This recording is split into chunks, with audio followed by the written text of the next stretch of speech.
আব্দুল ওয়াহাব নজদি সাহেবের আকীদা কি সহি জানালে উপকৃত হব।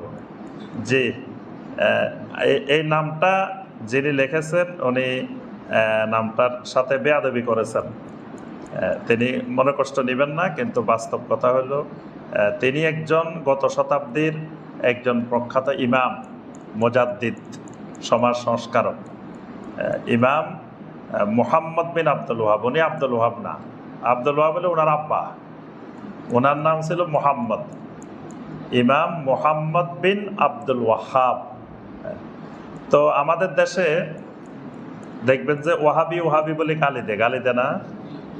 আচ্ছা, তো ওয়াহাবি হলো যদি আব্দুল ওয়াহাবকে গালি দেয় তো তাহলে ওনার আব্বারে গালি দেয়, ওনারা কিন্তু কেউ গালি দেয় না। আলহামদুলিল্লাহ, আল্লাহ দেখেন কিভাবে একজন মুজাদ্দিদকে আল্লাহ রক্ষা করে। ইমাম মুহাম্মদকে কেউ গালি দেয় না, উনি হলেন ইমাম মুহাম্মদ। মুহাম্মদকে কেউ গালি দেয় না, গালি দেয় কাকে? ওনার আব্বাকে। তো ওনার আব্বাকে গালি দিলে কোনো অসুবিধা নেই, কারণ ওনার আব্বা আর আমরা একই, আকীদা একই ছিল। কথা বুঝে আসছে? মানে যারা গালি দেয় এদের আকীদা আর ওনার আব্বার আকীদা একই রকম ছিল। আমার কথা বুঝে নাই মানে? ওনার আব্বা তো সহি আকীদা ছিল না, আব্দুল ওয়াহাব যিনি উনি সহি আকীদা ছিল না, ইমাম মুহাম্মদ যিনি উনি সহি আকীদা। তো ওনার আব্বারে গালি দিলে ওই হেরা আর এরা সমান, একই কথা। ইমাম মুহাম্মদ রাহিমাহুল্লাহ তিনি ছিলেন সংস্কারক, বড় মুজাদ্দিদ। এই জন্য আরেকটা জিনিস মনে রাখবেন, খুব সূক্ষ্মভাবে চিন্তা করবেন যে সুন্নতের বিপরীত কি? সুন্নতের বিপরীত কি? বেদাত। তাহলে যিনি সুন্নত মানেন উনি হলো কি? সুন্নি। আচ্ছা, যিনি সুন্নত মানেন না উনি বেদাতি। কিন্তু বাংলাদেশে দেখবেন সুন্নির বিপরীত ওয়াহাবি, সুন্নির বিপরীত বেদাতি না।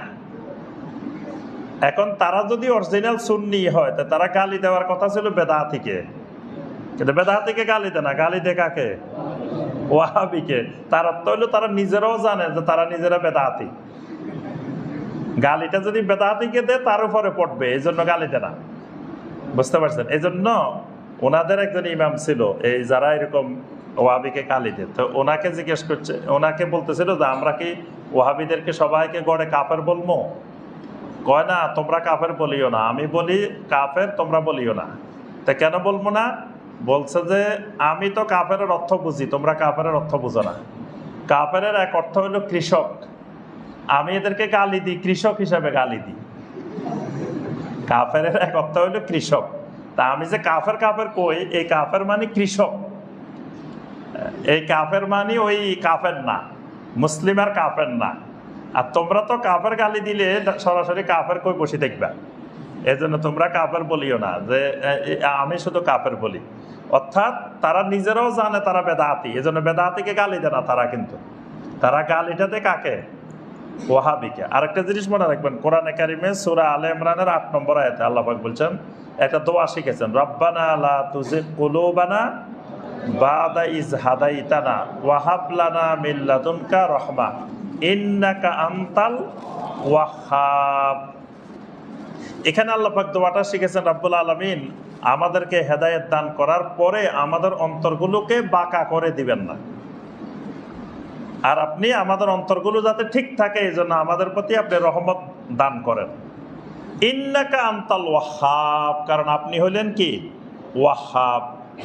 এখানে আল্লাহর আরো কত নাম ছিল, আল্লাহ সব নাম পরিচয় দেন না, নামটা পরিচয় দিচ্ছেন কি? ওয়াহ্হাব। তাহলে ওয়াহ্হাব এই নামের কাজ হইল মানুষকে অন্তর বাঁকা হওয়া থেকে রক্ষা করা। যারা ওয়াহাবকে গালি দেয় তার অর্থ হলো তাদের অন্তরগুলোকে ওয়াহাবে বাঁকা করে দিছে, এদের অন্তর বাঁকা হয়ে গেছে, অন্তরে বক্রতা সৃষ্টি হয়েছে, এই জন্য তারা ওয়াহাবকে, আল্লাহ রাব্বুল আলামিনকে গালি দেয়। তো ভাই যেটা বলছেন যে আব্দুল ওয়াহাব উনি সহি আকীদা ছিলেন না, কিন্তু ইমাম মুহাম্মদ ওনার ছেলে যিনি মুহাম্মদ বিন আব্দুল ওয়াহাব উনি সহি আকীদা ছিলেন।